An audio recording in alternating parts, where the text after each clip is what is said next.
요즘 들어 소화가 예전 같지 않고 조금만 과식해도 배가 부글거리는 경우가 많으시죠? 60대 이후에는 그 나이엔 소화력이 떨어질 수밖에 없지라고 여기기 쉬운데, 만약 단순한 더부룩함을 넘어서 갑자기 체중이 줄고 등이 찌릿하거나 허리까지 아파온다면 꼭 췌장 건강을 떠올려 보시길 권해드려요. 특히 소화장애가 오래 지속되면서 옆구리나 등 쪽 통증이 일상적으로 따라다닌다면 단순히 위와 장 문제로 치부하기엔 위험할 수가 있고요. 췌장은 위와 대장, 뒤쪽, 등 가까운 곳에 숨어 있어서 이상이 생기면 등이나 허리 중간으로 통증이 퍼지는 특징이 있기 때문이에요. 췌장암은 다른 암에 비해서 발병률 자체는 아주 높지 않지만 한 번 암이 생기면 워낙 전이가 빠르고 발견 시기가 늦어지는 일이 흔해서 위험도가 높은 암으로 꼽히죠. 많은 분들이 허리 통증이 있으면 곧바로 허리 디스크인가 하고 정형외과부터 찾는 게 일반적이고, 소화불량이 있으면 속이 안 좋나 정도로 생각하고 소화제를 챙겨 드시곤 하죠. 그러나 60대 이상에서 특히 여성분들이 이전과는 달리 등 쪽 통증이 식사 직후에 심해지고 누우면 더 아프다거나 명치 부근 옆구리까지 묵직한 통증이 동반되면 혹시 췌장에 문제가 있는 것 아닐까 하고 의심해 볼 필요성은 있어요. 췌장은 복부 깊숙이 자리 잡고 있어서 초음파나 내시경으로는 잘 확인하기 어려워요. 내시경은 위나 대장 내부만을 직접 관찰하기 마련이고, 초음파는 장내 가스나 내장 지방 때문에 췌장 부위가 가려지는 경우가 흔해요. 그래서 일반 건강 검진을 받았는데도 췌장에 이상이 없대라는 말을 들은 뒤 한참 후에 암이 발견되는 사례도 많아요. 이 때문에 소화장애와 함께 허리나 등 통증이 동반되거나 특별히 한 일이 없는데 체중이 급격히 줄고 평소에 없던 당뇨가 생겼다면 단순 검사에서 이상 없음이 나오더라도 안심하지 마세요. 이전과 확실히 달라진 몸의 신호라면 재검이나 더 정밀한 영상을 통한 점검이 필요하죠. 체중 변화도 중요한 단서예요. 60대 이후에는 기초대사량이 줄어서 체중이 조금씩 늘거나 유지되는 경우가 더 많아요. 그런데 충분히 식사를 하는데도 이유 없이 2, 3개월 새에 4에서 5kg 이상 빠진다면 그냥 먹어도 살이 안 찌네 정도로 생각하지 마시고 다른 원인이 있는 건지 꼭 확인하셔야 돼요. 췌장암 환자분들 중에는 소화가 안 돼서 먹는 양이 줄지도 않았는데 체중이 저절로 빠지는 경험을 하신 분이 많아요. 이때 동반되는 증상이 소화불량이나 등, 허리 통증일 수가 있는데, 본인은 그저 위나 장 문제가 있다고만 여기기 쉬워요. 하지만 췌장에 암이 생기면 소화 효소가 분비가 제대로 잘 되지 않아 음식물 분해가 잘 안 되죠. 담관도 압박해서 담즙 흐름이 막히고 식사량이 그대여도 영양 흡수가 어려워져서 갑자기 체중이 감소할 수가 있어요. 대변 상태 변화 역시 췌장 이상을 의심할 만한 신호인데, 췌장은 지방, 탄수화물, 단백질 등을 분해하는 효소를 만들어내죠. 특히 지방을 소화하는 역할이 크죠. 만약 이 기능이 저하되면 변이 기름지고 악취가 심해지고 심한 경우 물 위에 둥둥 뜨기도 해요. 대부분의 60대 이상 여성분들은 예민한 위장 트러블이 있으면 배탈인가 정도로 생각하겠지만, 기존 식단이 크게 바뀌지 않았는데도 갑자기 변이 기름지게 변한다면 한 번쯤 췌장 검사까지 고려해 볼 필요는 있죠. 또한 담관이 압박을 받아서 담즙이 제대로 흘러가지 못하면 변색이 심하게 옅어지거나 회색빛이 돌며 반대로 소변은 탁하거나 진한 색이 될 수가 있죠. 이런 변화가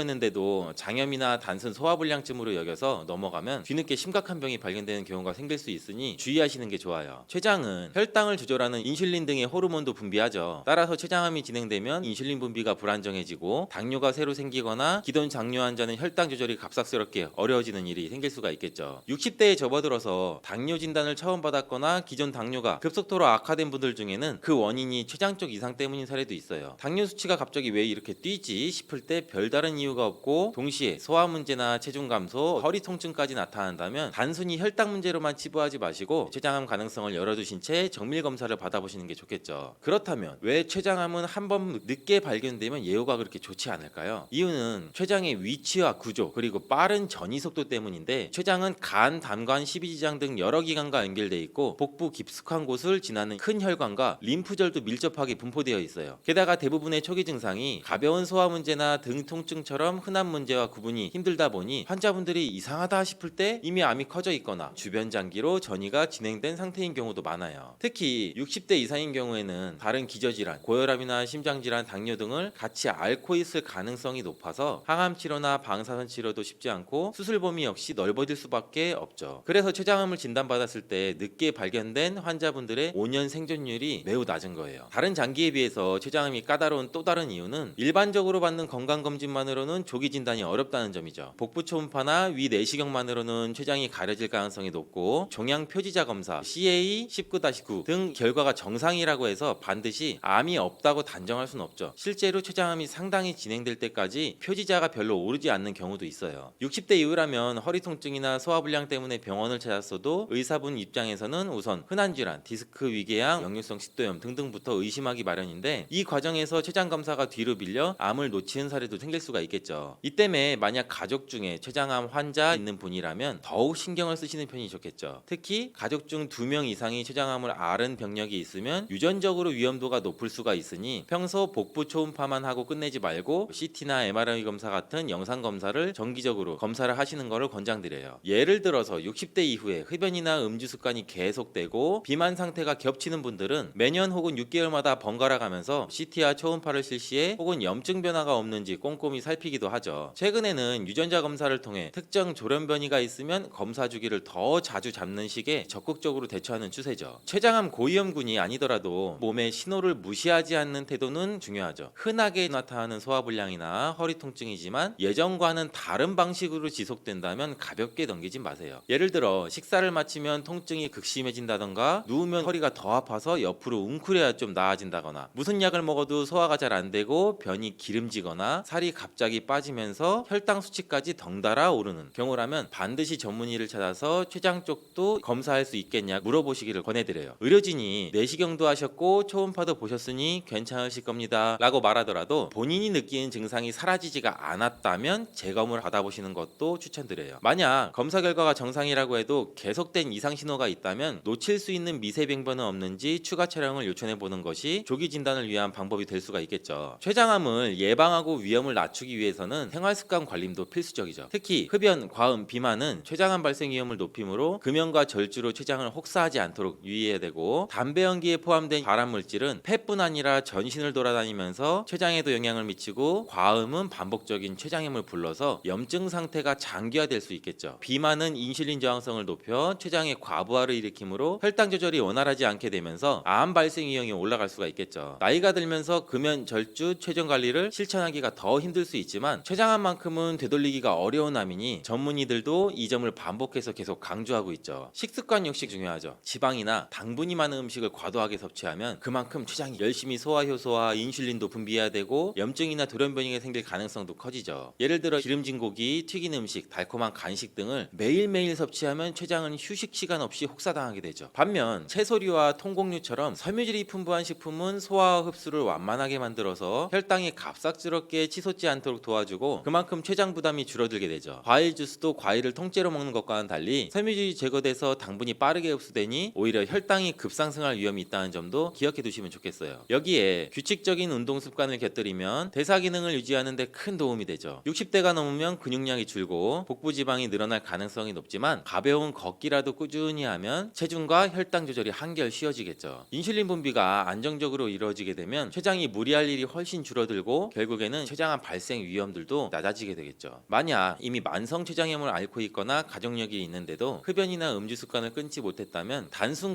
건강검진만으로는 안심하기 어렵다는 점을 인지하셔야 돼요. 조금만 이상 징후가 보여도 CT나 MRI 등을 통해 췌장에 혹이 없는지 염증이 더 심해지지 않았는지 주기적으로 확인을 해야 되는 게 좋겠죠. 종양 표지자 검사 수치가 정상이거나 초음파 결과에 문제가 없다고 해서 절대 방심하지 말고 증상 변화가 있으면 무조건 의사 선생님한테 알리고 추가 검사를 요청해 보세요. 췌장암은 크기가 작을 때는 찾기 어려워도 한 번 자라기 시작하면 전이가 빠른 편이니 증상이 의심될 때는 검사를 건너뛰지 않는 게 최선이죠. 나이가 들면서 여건상 병원을 자주 찾기 어렵거나 몇 달 동안 허리 통증이나 소화불량이 지속돼도 원래 그러려니 하고 넘기기 쉬운 게 현실이죠. 하지만 60대 이상 여성분들은 폐경 후에 호르몬이 달라지면서 체중과 대사가 흔들리는 시기가 있고 이때 생활 습관이 함께 무너지면서 췌장 부담이 더 커지기도 해요. 소화불량이나 허리 통증이 남들보다 좀 심해진 느낌이 든다면 디스크 탓인가 허리 근육 문제겠지 라고만 생각하지 마시고 한 번쯤은 내과나 소화기내과 진료를 받아보시는 편이 안전하죠. 실제로 오래 허리가 아팠는데 한참 뒤에 췌장암이 발견됐다 라는 사례가 그렇게 드물지는 않아요. 가장 중요한 것은 몸속에서 보내는 작은 신호를 사소하게 넘기지 않는 습관인데 변이 이상하게 기름지거나 색깔이 눈에 띄게 달라졌을 때 혹은 소변색이 짙어졌을 때 그저 가벼운 소화제나 민간요법에 의존하기보다는 혹시 췌장 문제인지 먼저 한번 떠올려 보시길 바래요. 새로 발생한 당뇨나 갑자기 조절이 힘들어진 혈당도 마찬가지죠. 기존에 한 번도 당뇨를 앓지 않았던 분이 갑자기 당뇨 판정을 받았는데 아무리 식단을 조절해도 잘 안 된다면 만성염증이나 혹 때문에 췌장세포가 손상된 건 아닌지 하고 의심하고 검사를 진행해 보는 것도 좋겠죠. 정기 건강검진을 할 때에도 위 내시경과 복부 초음파에만 의존하지 말고 필요하다면 의사 선생님과 췌장을 좀 더 살펴봐야 할 만한 이유가 있습니다 라고 말씀해 보시는 것도 나쁘지 않아요. 특히 가족력이 있으면 검진 항목에 CT, MRI 같은 영상 검사를 추가하는 편이 훨씬 더 안전하겠죠. 의료진 또한 췌장이 다른 소화기보다 진단이 까다롭다는 걸 알기 때문에 증상이 오래가거나 고위험군이라면 정밀 검사를 제안을 해주시겠죠. 췌장암은 한 번 발병하면 예후가 좋지는 않지만 다행히 생활 습관을 조절하고 위험 신호를 빨리 캐치해 조기 검진에 나서는 것만으로도 상당 부분 예방과 조기 발견이 가능하다고 해요. 금연이나 절주, 체중 관리, 지방, 당분 과다 섭취나 규칙적인 운동, 그리고 작은 통증이나 소화 문제도 가벼이 넘기지 않는 세심함이야말로 췌장암으로 가는 길을 막아주는 기둥이 되죠. 60대 이후엔 다른 질환도 많아 신경 쓸 곳이 많지만 췌장은 침묵의 잠기라고 불릴 정도로 눈에 잘 띄지 않다가 갑자기 문제가 터질 수가 있으니 특별히 더 신경을 기울이는 게 좋겠죠. 조금만 관심을 두고 검사를 요청하면 생각보다 일찍 잡아낼 수 있는 병이기도 해요. 그러니 평소 본인이 먹는 식단과 본인의 몸 상태를 주기적으로 점검해 보시고 예전과 다르게 소화가 안 되고 허리가 계속 아프네 싶을 때 췌장에 혹시 문제가 생긴 건 아닐까요? 라고 묻는 것도 잊지 마세요. 몸이 보내는 경고음은 그냥 생기는 게 아니에요. 작은 불편함을 크게 여기는 습관이 오히려 췌장암을 조기에 발견하고 예방하는 핵심 열쇠라는 사실도 꼭 기억해 주길 바라겠습니다. 깻잎은 이렇게 드셔야 치매도 예방되고 뼈가 튼튼해질 수가 있어요. 식탁 위에 명약이라는 깻잎, 고기 쌈 싸 먹을 때도 먹고 깻잎 찜으로도 먹고 뭐 장아찌로도 먹고 여러 방법으로 많이들 드시고 계시잖아요. 이렇게 우리나라에서는 많이 드시는 깻잎인데 외국에서는 거의 드시지 않는데요. 깻잎은 우리나라에서만 자주 드시는 채소라고 하는데 깻잎에 대해 그럼 얼마나 알고 계세요? 저희 어머니가 거의 칠순이 가까이 되셨는데 평생 그렇게 깻잎을 많이 드셨는데도 깻잎이 얼마나 좋은 식품인지는 잘 모르시더라고요. 깻잎의 8가지 효능과 세척보관법 그리고 먹는 방법까지 깻잎에 대한 모든 것을 알려드릴게요. 나이가 들면서 기억력도 떨어지고 깜빡깜빡할 때가 많아서 혹시 치매 증상 아닌가 하고 걱정하실 때 많으시죠? 이제는 더 이상 걱정하지 마세요. 깻잎의 첫 번째 효능이 바로 치매 예방이에요. 깻잎에는 치매 예방 효과뿐만 아니라 항산화 항염증 효과가 있다고 알려진 로즈마린산 성분이 많이 함유가 되어 있어요. 로즈마린산은 다양한 식물에서 발견되는 생화학적 화합물로 1958년 이탈리아 과학자가 허브 식물인 이 로즈마리에서 처음으로 발견해서 로즈마린산이라는 이름을 붙였어요. 로즈마린산은 폴리페놀의 일종으로 깻잎에는 1g당 76mg의 로즈마린산이 들어있어서 로즈마리보다 약 7배나 많은 것으로 알려져 있죠. 이 로즈마린산은 뇌 속에 아세틸콜린이라는 성분이 분해되는 걸 막아주는데 아세틸콜린의 역할이 뇌 속에서 뇌신경세포 간의 정보를 전달해서 기억력, 인지 능력을 강화하는 기능을 하죠. 치매 환자는 이 아세틸콜린이 쉽게 분해돼서 치매 증상이 악화되는 경우도 많은데 깻잎 속의 로즈마린산이 이렇게 중요한 아세틸콜린을 보호하는 기능을 한다는 거죠. 또한 깻잎에는 비타민 A랑 C, E 등이 풍부해서 뇌세포의 손상을 막아주고 뇌의 노화를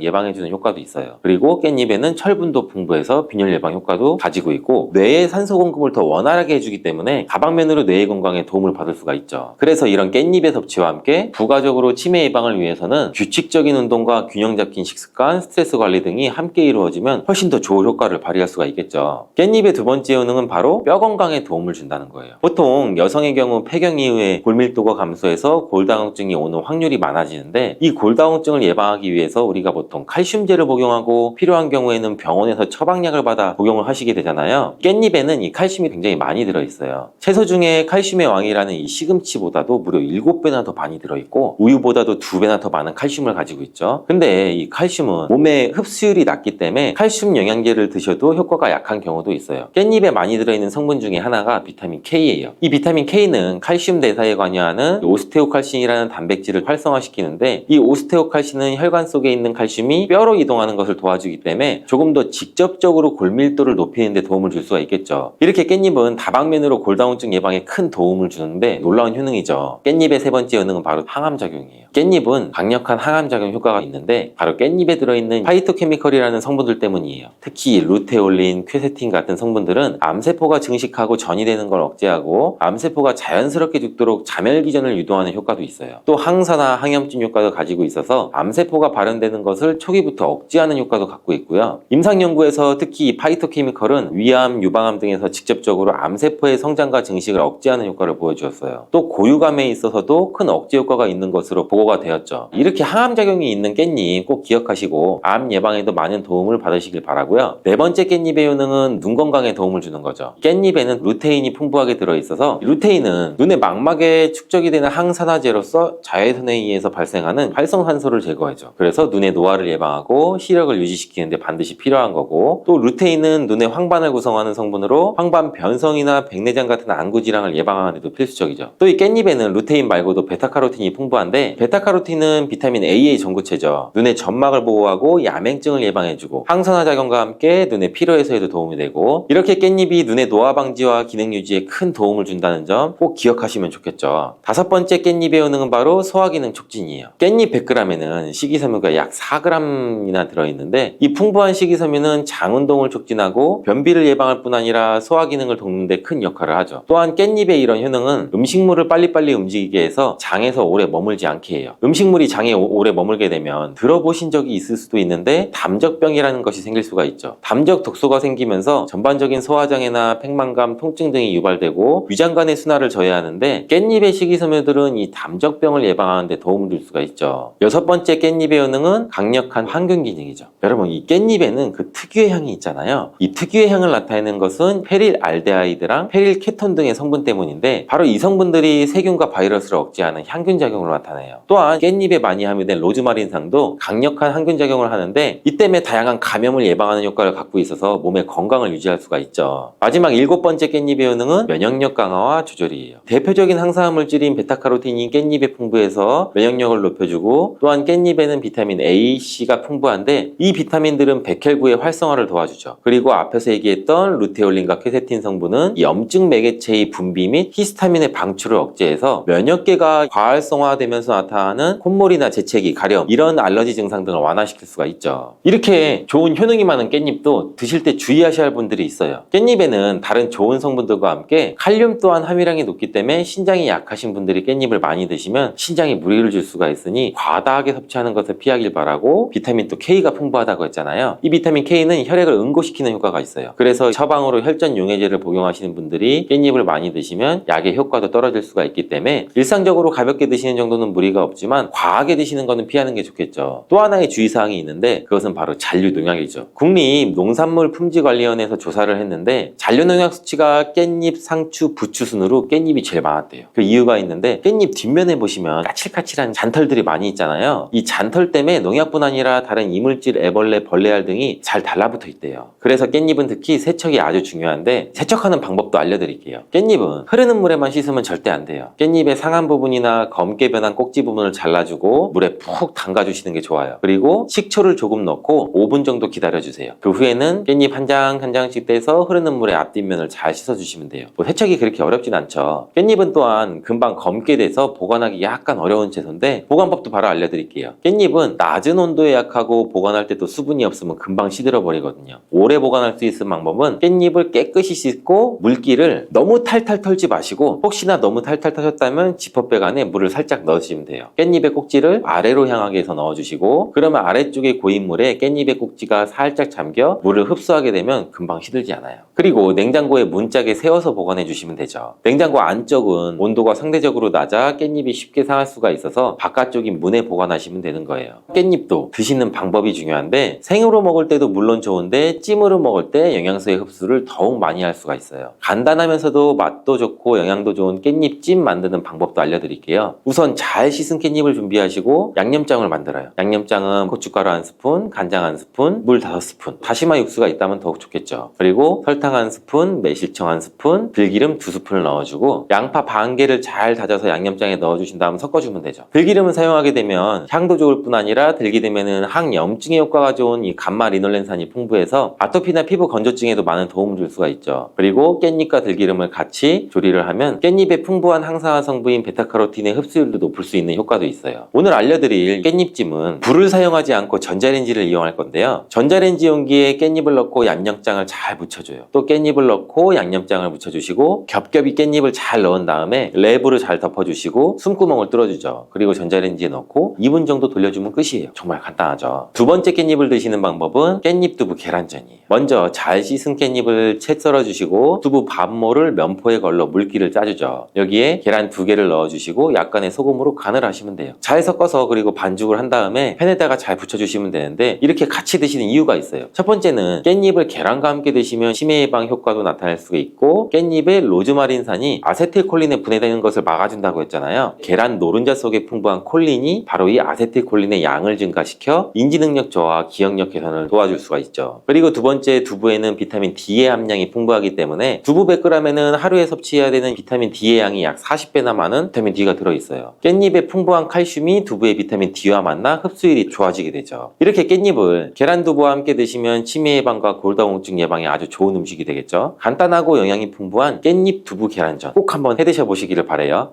들깨를 이렇게 드시면 당뇨와 혈당이 싹 사라지고 치매도 예방할 수 있습니다. 들기름, 들깨하면 무엇이 생각나시나요? 들기름에 북어와 미역을 구수하게 볶아 시원한 북어 미역국을 끓여 먹어도 정말 맛이 있죠? 건강에도 좋다는 이 들기름과 들깨를 잘못 먹으면 암에 걸리고 혈관 건강에도 악영향을 줘서 치매도 유발할 수 있다는 사실 알고 계셨나요? 들깨의 효능과 어떻게 먹을 때 건강을 해쳐서 암에 걸리고 또 치매를 유발하는지, 그리고 어떻게 먹는 것이 건강하게 먹는 방법인지, 어떻게 보관하는 것이 가장 좋은 방법인지 들깨에 대한 모든 것을 알려드릴게요. 나이가 들면서 산책하기도 힘들고 관절이 쑤시고 무릎 통증 때문에 힘드시지 않으신가요? 들깨의 첫 번째 효능은 바로 관절염에 좋다는 것입니다. 무릎이나 관절 통증 때문에 병원에서 진통제들 처방받으시잖아요. 이때 처방받는 진통소염제의 역할은 몸속에 프로스타글란딘이라는 물질의 생성을 억제해서 통증을 막아주는 건데요. 들깨 속에는 식물성 오메가3 지방산인 알파리놀렌산이 함유되어 있는데 체내에서 염증을 일으키는 프로스타글란딘의 생성을 억제하는데 아주 좋은 효능을 발휘합니다. 우리가 오메가3를 먹는 이유 중에 하나도 혈관 건강이나 피를 맑게 해준다 이런 역할도 있지만 몸속에 미세한 염증 등을 잡아주는 역할도 있어서 드시는 분들도 많거든요. 들깨가 바로 이런 염증 유발 물질을 억제해줘서 진통 역할을 한다는 겁니다. 그리고 들깨의 두 번째 효능은 바로 뼈 건강에 도움을 주는 건데요. 들깨는 관절염과 무릎 통증을 완화시켜주는 성분이 들어있을 뿐만 아니라 뼈 건강에도 도움을 주는 식품입니다. 칼슘 함량이 아주 높기 때문인데요. 들깨 100g에는 390mg 정도 되는 칼슘이 함유되어 있어서 뼈 건강에 아주 도움을 줄 수 있는 좋은 식품입니다. 그래서 들깨를 꾸준히 섭취하면 골다공증 예방에도 참 좋고요. 골다공증은 중년 이후에 노화가 진행될 때 영양의 불균형이 생기면서 많이 발생할 수밖에 없는데요. 여성의 경우는 폐경 이후가 되면 골밀도가 많이 떨어지면서 골다공증이 흔하게 발생하게 됩니다. 노인의 골반, 골절 같은 경우에는 65세 이상은 30%가 1년 내에 사망할 수 있고 또 80세 이상은 50%가 2개월 내에 사망을 할 수가 있기 때문에 노인이 될수록 뼈에 대한 관리가 매우 중요한데요. 골다공증의 관리는 뼈 건강을 유지하고 골절 위험을 줄이기 위해서 중요합니다. 그렇다면 이 뼈 건강을 위해 들깨를 꾸준히 드셔보시는 게 좋겠죠. 나이가 들면서 깜빡깜빡하는 일이 잦아지고 기억력도 떨어져서 고민되시는 분들 많으실 텐데요. 이제 걱정하지 마세요. 세 번째 들깨의 효능이 바로 뇌 건강, 뇌 신경을 튼튼하게 해주고 기억력을 높여주며 치매를 예방하는 데 도움을 주는 겁니다. 이렇게 좋은 효능이 있는 이유는 아까 말씀드린 들깨에 오메가3가 풍부하게 함유되어 있기 때문입니다. 오메가3는 등푸른 생선에 많이 함유되어 있다고 알고 계시죠? 이것은 동물성 오메가3이고요. 식물성 오메가3인 알파리놀렌산이 들깨에 많이 함유가 되어 있습니다. 들깨에 함유된 지방산 중에서 60%가 바로 알파리놀렌산입니다. 이 알파리놀렌산은 뇌신경 보호에 아주 탁월한 효과가 있는데요. 어떻게 뇌신경을 보호하는지 알려드릴게요. 뇌신경에 염증을 일으켜서 망가뜨리는 사이토카인이라는 물질이 있습니다. 이러한 사이토카인 물질의 분비를 감소시켜 줄 수가 있고요. 또 알츠하이머 치매 환자의 뇌에서 많이 발견되는 비정상적인 단백질인 베타 아밀로이드도 이 바로 알파리놀렌산이 감소시켜 줄 수가 있기 때문입니다. 참치에 많이 들어있다는 DHA 성분 들어보셨죠? DHA가 대표적인 뇌 기능을 강화하는 물질인데요. 이 DHA가 기억력을 높이는 데 도움을 주고 학습 능력 또한 좋게 한다고 많이 알려져 있죠. 이 DHA는 체내에서 합성이 되지가 않기 때문에 우리가 식품으로 꼭 섭취를 해야 합니다. 들깨에 함유된 알파리놀렌산이 몸에 흡수가 될 때 바로 이 DHA로 전환이 되게 되는데요. 어린이 전용 오메가3 같은 경우에도 성인보다는 EPA보다 이 DHA 함유량이 높은 영양제들이 많죠. 들깨가 뇌신경과 뇌 건강에 좋은 이유가 바로 이것입니다. 네 번째 들깨의 효능은 심장을 건강하게 하고 혈관의 노화를 막아주는데 도움을 주는 겁니다. 알파리놀렌산이 체내에 흡수될 때 DHA로 변환된다고 말씀드렸죠. 그뿐 아니라 EPA로도 바로 변환이 되는데요. 이 EPA가 어떤 역할을 하냐 하면 바로 혈소판의 응집을 억제해서 혈관에 혈전이 생기는 것을 방지해주는 효능이 있습니다. 그리고 혈관을 튼튼하게 하는 효능과 혈액의 중성지방 그리고 나쁜 콜레스테롤인 LDL을 낮춰주고 좋은 콜레스테롤인 HDL을 들깨를 높여주는 역할을 하게 됩니다. 미국의 심장협회에서는 허혈성 뇌졸중, 심장마비로 인한 돌연사, 관상동맥질환 등의 위험을 감소시키기 위해서 매주 1, 2회 이상 오메가3 지방산이 풍부한 등푸른 생선을 섭취하는 것이 도움을 준다고 발표했습니다. 그런데 이 오메가3 지방산의 함량을 살펴보면 100g당 오메가3 지방산의 함량이 연어에는 약 11.5g, 고등어에는 9.9g, 그리고 들깨에는 무려 63.1g이나 함유되어 있습니다. 정말 많이 함유되어 있죠. 들깨에는 연어에 비해서 약 5배 이상의 고함량이 들어있다는 것입니다. 그래서 들깨를 꾸준히 드셔서 혈관도 건강하게 하고 심장 또한 튼튼하게 유지해 보시기 바랍니다. 5번째 들깨의 효능은 바로 변비에 좋다는 건데요. 들깨의 껍질에는 식이섬유가 아주 풍부합니다. 들깨 100g에는 18g 정도로 풍부한 식이섬유가 함유되어 있습니다. 이 식이섬유가 장내에서 수분을 흡수를 하게 되는데요. 수분을 흡수해서 대변을 무르게 만들어주고 장운동도 촉진을 시켜서 변비를 예방하는 데 도움을 주는 겁니다. 또한 불포화 지방산이 풍부한데요. 들깨에 함유된 리놀렌산이 대장의 염증을 억제할 수가 있고 변비로 인해서 발생할 수 있는 여러 대장 질환 또한 예방하는 데 도움을 줄 수가 있습니다. 6번째 들깨의 효능은 바로 췌장을 건강하게 하는 데 도움을 준다는 것입니다. 들깨에 풍부하게 함유된 루테올린이라는 성분이 있는데요. 이 성분이 몸 안에서 인슐린에 대한 반응도를 높이는 기능을 하게 됩니다. 이게 어떤 말씀이냐 하면 췌장에서 인슐린을 조금만 분비하게 돼도 몸 안에서 이 인슐린이 작용을 잘 하기 때문에 혈당이 급격히 올라가는 것을 막아줄 수가 있고, 이렇게 되면 췌장에서 인슐린 분비를 줄일 수가 있습니다. 이렇게 췌장의 부담을 많이 덜어줄 수가 있다는 것이고요. 루테올린을 통한 인슐린 반응도가 높아지면 당뇨도 예방할 수가 있고 혈당 조절에도 많은 도움을 받을 수가 있습니다. 7번째 들깨의 효능은 알레르기성 질환을 예방하는 데 도움을 주는 겁니다. 들깨에 오메가3 지방산이 많이 함유되어 있다고 말씀드렸죠. 이 오메가3 지방산이 염증을 억제하고 면역력을 강화시키는 효과가 있어서 알레르기 증상도 예방하고 완화시키는 데 도움을 줄 수가 있습니다. 그리고 또 비타민 E가 풍부하게 함유되어 있는데요. 비타민 E는 항산화 작용이 뛰어나고 알레르기 반응을 일으키는 물질인 히스타민의 분비를 억제하는 효과가 있습니다. 알레르기에 처방받는 항히스타민제와 비슷한 기전이라고도 어찌 보면 볼 수가 있고요. 8번째 들깨의 효능은 빈혈에 좋다는 것입니다. 들깨 100g에는 철분이 약 14mg 정도 함유가 되어 있는데요. 이는 시금치의 약 2배에 해당이 됩니다. 시금치보다도 철분 함량이 높아서 빈혈에 도움을 줄 수 있고, 그뿐 아니라 들깨에 함유된 비타민 B12는 조혈작용을 도와주는데요. 조혈작용이란 혈액 속에 혈구를 만들어내는 과정을 말합니다. 빈혈이 있는 분들이 들깨를 꾸준히 드셔보시면 빈혈을 개선하는 데 많은 도움을 받을 수가 있는 것이고요. 그런데 이렇게 좋은 들깨도 가장 취약한 단점이 바로 하나 있습니다. 그것은 열에 약하고 쉽게 산패가 될 수 있다는 것입니다. 일반적으로 홍들깨보다는 들기름으로 많이들 섭취하게 되는데요. 이 들기름을 짤 때 방법이 중요합니다. 보통은 200도 이상으로 들깨를 볶아서 기름을 짜게 되는데요. 이때 몸에 좋은 오메가3 지방산이 대부분 파괴가 됩니다. 그래서 들기름을 드실 때는 저온에서 압착한 기름을 사용하시는 것이 좋습니다. 저온 압착류 또는 생들기름이라고도 하는데요. 이 기름을 요리에 사용할 때도 열에 오랫동안 가열하지 마시고 요리가 끝나갈 무렵에 들기름을 넣어주시거나 먹기 직전에 드레싱을 해서 드시는 것이 좋습니다. 들기름은 또한 산패가 쉽게 될 수 있는데요. 들기름이 만약 산패가 되면 벤조피렌이 생성이 되게 되는데 이것이 바로 1급 발암물질에 해당이 됩니다. 만약 이 산패된 들기름을 지속적으로 드시게 되면 발암물질을 계속 먹게 되는 것이겠죠. 그래서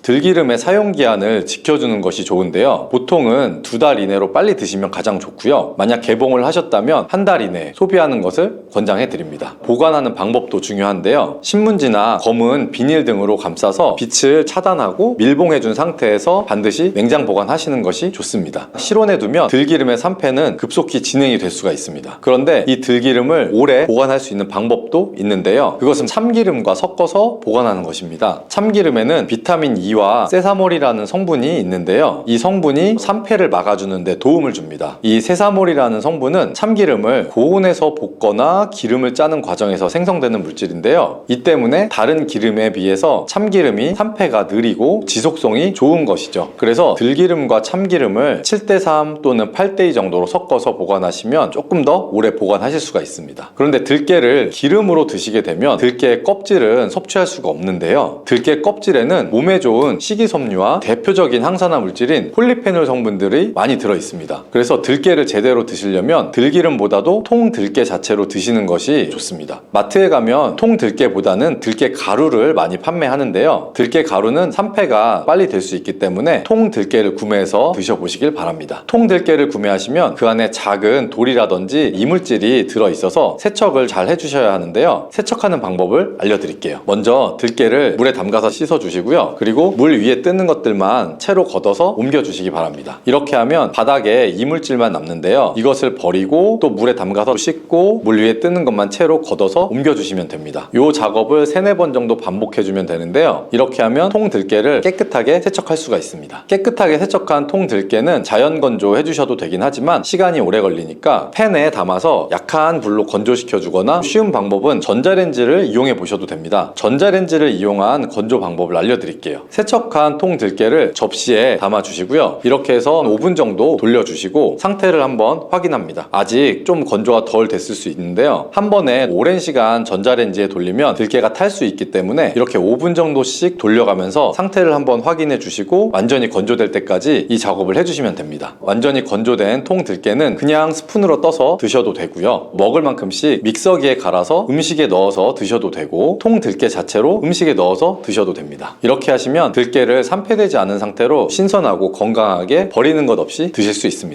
강원도에 사는 한 60대 부부는 매년 봄이 되면 머위로 된 된장찌개도 드시고 장아찌도 드시고 여러 가지 요리를 즐겨 드시는데요. 그날도 저녁 시간에 머위 장아찌를 드셨는데 갑자기 호흡곤란이 와서 응급실에 실려가게 되었던 거죠. 머위는 봄이 되면 많이 드시는 나물로 쌉싸름한 맛과 풍부한 향으로 입맛을 돋궈주고 당뇨와 암 예방 등 몸에도 정말 좋은 음식인데, 그렇다면 도대체 왜 60대 부부는 호흡곤란이 와서 응급실에 실려간 걸까요? 더군다나 이전에 드실 때는 이상이 없었는데 이번에는 무슨 일이 있었던 걸까요? 머위가 몸에 좋지만 먹는 방법에 따라서 호흡곤란을 일으키고 간을 손상시켜서 심하면 간정맥 폐쇄증, 간암을 유발해서 알러지를 일으켜 알러지 쇼크가 나타날 수 있다는 거예요. 제철 나물로 사랑받는 나물인 머위 잘 알고 드셔야겠죠. 지금부터 이 머위의 독성, 먹을 때 주의할 점과 머위의 효능, 머위와 함께 드시면 좋은 음식 조리법까지 머위에 대한 모든 것을 알아볼게요. 머위에 맹독이 있다는데 이게 무슨 뚱딴지 같은 소리일까요? 머위에는 독성이 강한 부위가 있고 먹는 방법에 따라 안전하게 먹을 수도 독성을 섭취해 위험할 수도 있어요. 머위에는 페타시테닌과 후키노톡신이라는 독성이 있는데 특히 뿌리에 많이 함유가 되어 있어요. 페타시테닌은 알칼로이드의 일종으로 과다하게 섭취 시 간정맥 폐쇄증이나 간암 등을 유발해서 간을 심각하게 손상시킬 수가 있는데, 특히 임산부는 섭취 시 주의해야 되는데 한 연구에서 머위를 차로 마신 임산부에 대하여서 간정맥 폐쇄성 증후군이 나타난 경우도 보고가 되었어요. 또한 간 기능이 약한 사람이나 어린이의 경우에는 적은 양의 섭취에도 간 손상이 나타날 수 있으니 각별한 주의가 필요해요. 뿌리 외에도 줄기와 잎에도 이런 독성분이 있어서 머위를 섭취할 때는 반드시 소금을 넣은 끓인 물에 데친 후에 찬물을 3-4번씩 갈아줘서 1시간 이상 우려낸 물은 버리고 드셔야 돼요. 그리고 이게 진짜 조심해야 될 부분인데, 머위꽃은 간에 독에 좋고 소화를 돕고 식도염에 좋은 효능이 있어서 꽃을 튀김으로 드시거나 끓여서 차로 드시는 분들이 있어요. 근데 머위꽃은 알러지를 유발하는 성분이 있다는 거예요.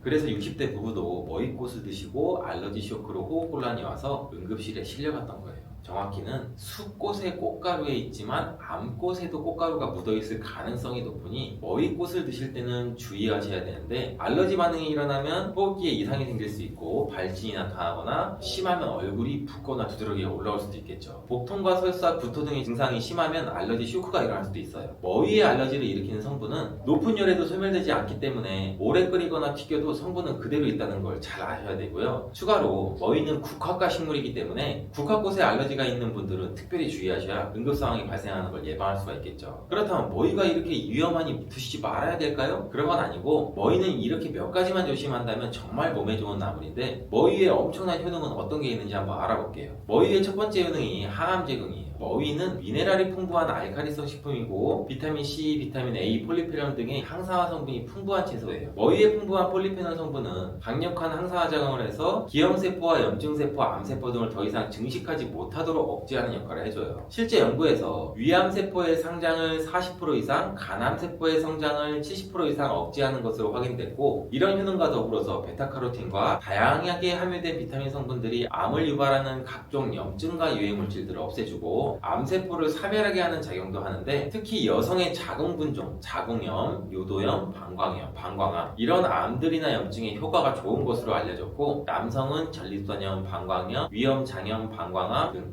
간암의 효과가 탁월한 것으로 알려져 있어요. 두 번째, 머위는 당뇨를 개선해 줄 수 있는데, 머위의 풍부한 식이섬유는 혈당을 조절하는 데 탁월한 역할을 해주죠. 이 식이섬유는 위에서 팽창해서 포만감을 높여주고 장에서는 포도당의 흡수를 지연시켜주죠. 이러한 현상으로 식후 혈당이 급격하게 올라가는 것을 막아주고 혈당을 안정적으로 관리해주는 것이죠. 또한 이 머위에 풍부한 크로로필은 인슐린 감시성을 높이고 혈당을 낮춰주는 탁월한 역할을 하고, 산화 스트레스를 줄여주고 염증도 억제하는 효과가 있어요. 당뇨 합병증을 예방하는 데에도 중요한 역할을 하는 것으로 알려져 있죠. 글루코시놀레이트라는 성분도 풍부한데, 이 성분도 인슐린 저항성을 개선해주고 염증을 가라앉혀 만성 염증으로 인한 많은 문제를 갖고 있는 당뇨 환자들한테도 도움을 줘요. 세 번째 효능은 해독작용이에요. 머위에 함유된 콜린이라는 성분은 장에 있는 유해균을 죽여 장 건강에 도움이 되고, 또한 콜린은 간에 쌓인 노폐물을 배출시켜주고 독성 물질을 해독시켜 간 기능을 회복시켜주는 역할도 하고, 음주나 만성 피로로 인한 간 기능 저하에도 도움이 되는 것으로 알려져 있어요. 머위 해독작용을 활용해서 부패되기 쉬운 해산물을 조리할 때 머위를 함께 넣어서 신선도 유지 및 식중독 예방에도 도움을 받을 수가 있겠죠. 네 번째 효능은 편두통 완화 작용이에요. 대부분의 편두통의 원인은 뇌 혈관의 혈액순환이 원활하지 않거나 염증성 화합물이 과도하게 생성돼서 장기의 긴장이 심해지기 때문인데, 머위는 이런 문제들을 해결해줘요. 머위에는 페타신과 페타시테스라는 성분이 풍부해서 혈관을 확장시켜주고 혈관과 장기의 경직을 풀어줘서 뇌혈관의 혈액순환을 원활하게 해줘 편두통을 완화시켜줄 수가 있죠. 또한 머위에 함유된 강력한 혈관 확장 물질인 페타신과 이소페타신이 염증 물질인 류코트리엔의 합성을 낮춰줘서 염증으로 인한 통증을 완화시켜주는 역할도 해요. 실제로 신경학 저널에 발표된 연구에서는 편두통을 앓는 성인을 대상으로 하루에 머위 75g을 섭취하게 한 결과, 머위를 섭취하지 않는 그룹보다 편두통 증상이 48%나 감소했다는 연구 결과를 발표한 적도 있어요. 머위의 다섯 번째 효능은 호흡기 질환 예방이에요. 봄은 특히 미세먼지와 황사, 꽃가루 등으로 호흡기 질환 환자들이 폭증하게 되는 계절이에요. 이때 나타나는 호흡기 질환으로는 기침, 가래, 천식 등이 있는데, 이런 증상을 완화시키는 것으로 알려져 있어요. 그 이유는 머위에 풍부하게 함유된 사포닌이라는 성분 때문인데, 사포닌은 폐의 기운을 강하게 해주고 가래를 삭혀주는 역할을 해요. 이뿐 아니라 현도선염, 인후염 등 호흡기 질환 예방에도 도움을 줄 수가 있죠. 이런 사포닌 성분은 인삼이나 도라지, 더덕 등의 뿌리 식물에 많이 함유가 되어 있고, 호흡기 질환 외에도 항산화 작용으로 노화를 방지해서 염증을 완화하는 효과도 있어요. 여섯 번째 효능은 치매 예방이죠. 한 실험에서 머위 추출물을 동물에 투여한 걸과 뇌에 쌓인 노폐물을 제거하고 신경세포를 보호하는 기능이 나타났고, 기억력과 인지 기능을 향상시켜 치매를 예방할 수 있는 것으로도 보고되었어요. 이는 머위에 함유된 페타시테롤, 베타카로틴, 후키놀산, 캠페롤과 같은 성분들 때문이고, 뇌세포를 보호할 뿐 아니라 비정상적인 신경세포를 분해하는 작용도 해요. 그 결과 뇌신경을 튼튼하게 해주고 뇌 척수 속에 노폐물을 분해해 몸 밖으로 배출해서 기억력을 향상시켜줘서 치매를 예방해주는 거예요. 일곱 번째 머위의 효능은 혈관 건강에 도움을 준다는 거죠. 머위에 함유된 폴리페놀, 비타민C, 식이섬유, 칼륨 등이 혈관 건강에 관여하는데, 폴리페놀은 강력한 항산화 작용을 해서